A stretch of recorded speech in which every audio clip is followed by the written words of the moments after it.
क्या अखिलेश यादव का 2027 formula BJP की मजबूत पकड़ को कमजोर कर पाएगा? लोकसभा चुनाव 2024 में पीडीए यानी पिछड़ा दलित अल्पसंख्यक समीकरण ने सपा को ऐतिहासिक जीत दिलाई थी, लेकिन क्या यही रणनीति विधानसभा चुनाव में कारगर होगी? अखिलेश यादव के मुताबिक महाकुंभ की अव्यवस्था, उपचुनाव में मिली हार और नए जाति समीकरण, क्या ये सब कुछ मिलाकर सपा के लिए गेम चेंजर साबित होंगी? और सबसे बड़ा सवाल, आखिर ऐसी कौन सी 10 वजह है जिनकी वजह से अखिलेश यादव को भरोसा है कि 2027 में यूपी की सत्ता उनकी झोली में होगी?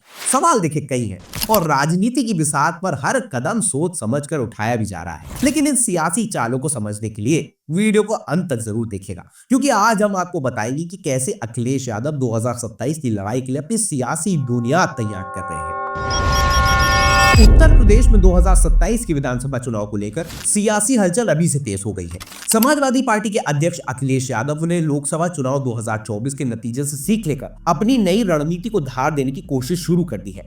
इस बार उनका दाव सिर्फ MY समीकरण नहीं, जबकि पीडीए का एक्सटेंशन वर्जन गठजोड़ पर होगा, जिसने लोकसभा चुनाव 2024 में उन्हें ऐतिहासिक जीत दिलाई थी। लोकसभा चुनाव 2024 में सपा ने MY समीकरण से बाहर निकलकर पीडीए यानी पिछड़ा दलित और अल्पसंख्यक उम्मीदवारों पर भरोसा जताया। इसका नतीजा ये रहा कि सपा ने पहली बार 37 लोकसभा सीटें जीतकर बीजेपी के गढ़ में ही बड़ी सेंध लगाई। इस जीत ने अखिलेश यादव को यह भरोसा दिया कि सोशल इंजीनियरिंग के जरिए वो यूपी की राजनीति में एक बड़ा उलटफेर कर सकते हैं। लोकसभा चुनाव के बाद हुए 10 विधानसभा उपचुनाव में सपा को करारा झटका लगा। पीडीए के प्रभाव वाली कठेरी, कुंदरती और मिल्कीपुर जैसी सीटों पर भी हार का सामना करना पड़ा। कुल मिलाकर सपा सिर्फ 2 सीटें जीत पाई और 8 सीटें बीजेपी ने हथिया ली।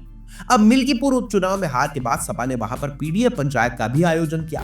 समाजवादी युवजन सभा ने ऐलान भी किया कि प्रदेश की जनता अखिलेश यादव से उम्मीद लगाए बैठी है कि 2027 में वे फिर से यूपी के मुख्यमंत्री बनेंगे। अखिलेश यादव जानते हैं कि अगर उन्हें बीजेपी के हिंदुत्व और विकास के नैरेटिव को तोड़ना है तो उन्हें जातीय और सामाजिक समीकरणों को सही संतुलन बनाना होगा। अब क्यों आश्वस्त दिख रहे हैं सपा के अध्यक्ष? सवाल यह भी उठता है कि अखिलेश यादव इतनी मजबूती के साथ क्यों कह रहे हैं कि 2027 में सपा की सरकार ही बनेगी? इसके पीछे उनकी ठोस रणनीति है, जिसमें कई महत्वपूर्ण पहलू शामिल हैं। पहला, अखिलेश को यह भरोसा है कि योगी आदित्यनाथ सरकार के 10 साल पूरे होने के बाद प्रदेश में एंटी इनकम्बेंसी का माहौल बनेगा, जिसका सीधा फायदा सपा को मिलेगा। दूसरा, अखिलेश लगातार ये कह रहे हैं कि योगी सरकार बेरोजगारी के मुद्दे पर एकदम फेल रही है। सपा इस मसले को चुनावी हथियार बना रही है। तीसरा, उपचुनाव में हार के बाद अखिलेश ने आरोप लगाया था कि प्रशासन ने बीजेपी का साथ दिया।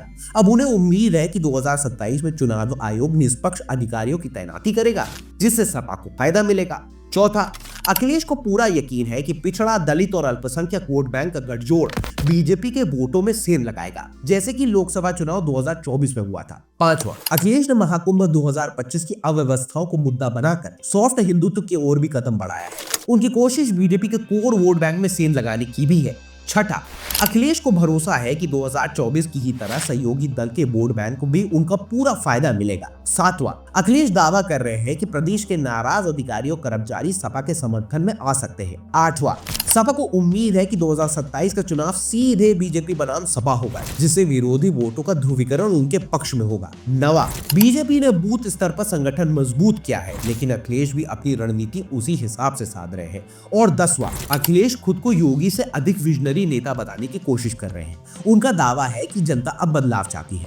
अब अखिलेश यादव अगर 2027 में सचमुच सत्ता में वापसी करना चाहते हैं तो उन्हें कुछ रचनात्मक रणनीतियों पर काम करना पड़ेगा। पहला, बूथ स्तर पर कार्यकर्ताओं को संगठित करें और उन्हें साफ संदेश दे कि उनकी भूमिका बहुत निर्णायक है। दूसरा, सिर्फ बीजेपी की आलोचना नहीं, बल्कि सपा की भविष्य की योजनाएं और विकास के रोड मैप को सामने लाना भी जरूरी है। तीसरा, युवाओं और शहरी वोटर्स को जोड़ने के लिए सोशल मीडिया और डिजिटल प्लेटफॉर्म का आक्रामक इस्तेमाल करें। चौथा, पीडीए प्लस की रणनीति, पीडीए समीकरण को और मजबूत करने के लिए उसमें अगड़ी जातियां और महिला वोटर्स को भी जोड़ने की योजना बनाए। और पांचवा, हर जिले और क्षेत्र के अलग अलग मुद्दों पर काम करें, ताकि वोटर्स को भी लगे कि उनकी आवाज सुनी जा रही है। तो दोस्तों, सवाल ये है कि क्या अखिलेश यादव का 2027 फॉर्मूला बीजेपी की सियासी पकड़ को मजबूत कर पाएगा?